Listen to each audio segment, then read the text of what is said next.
ഈശോ മിശിഹായിക്ക് സ്തുതിയായിരിക്കട്ടെ. വരും കാലങ്ങളിൽ ചിലർ കപടാത്മാക്കളിലും വിശ്വാസത്തിനെതിരായ പ്രബോധനങ്ങളിലും ശ്രദ്ധയാകർഷിക്കപ്പെട്ടുകൊണ്ട് വിശ്വാസത്തിൽ നിന്ന് വ്യതിചലിക്കുമെന്ന് ആത്മാവ് വ്യക്തമായി പറയുന്നു.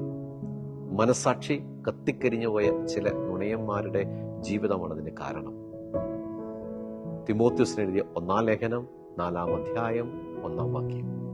ഈശോയിൽ ഏറ്റവും സ്നേഹമുള്ളവരെ, ഇന്നത്തെ കാലഘട്ടത്തിന്റെ ഒരു പ്രത്യേകത ചില തെറ്റായ പ്രബോധനങ്ങളിലും അവിശ്വാസത്തിനെതിരായ കാര്യങ്ങളിലുമൊക്കെ ശ്രദ്ധ കൊടുത്തുകൊണ്ട് മനസ്സിനെ വ്യതിചലിപ്പിക്കുകയും വിശ്വാസത്തിൽ നിന്ന് അകലുകയും ഈശോയെ മാറ്റി നിർത്തിയിട്ട് ലോകത്തിൻ്റെതായ ചിന്തകളിലേക്കും തീരുമാനങ്ങളിലേക്കും പ്രാധാന്യം കൊടുക്കുകയും അങ്ങനെയുള്ള സൗഹൃദങ്ങൾക്ക് പ്രാധാന്യം കൊടുക്കുകയും ചെയ്യുന്ന കാലഘട്ടത്തിന്റെ നടുവിലാണ് ഞാനും നിങ്ങളുമൊക്കെ. ഈ നോമ്പുകാലം എന്നെ ചിന്തിപ്പിക്കാനും തിരുത്താനും ഒരു അവസരം നൽകുകയാണ്.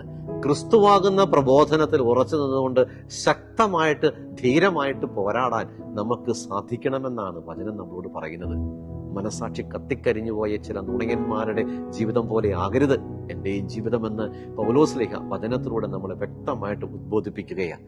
നമുക്ക് ജീവിതത്തെ തിരുത്താനും തിരിച്ചു വരാനും ഈ ദിനങ്ങൾ നമ്മളെ ഒരുക്കട്ടെ. ദൈവം നമ്മളെ ഓരോരുത്തരെയും അനുഗ്രഹിക്കട്ടെ. സ്നേഹം കരകവിഞ്ഞൊഴുകുന്നിടം, സ്നേഹം ചൊരിയുന്ന കനിവിന്നിടം, സ്നേഹം നോവിൻ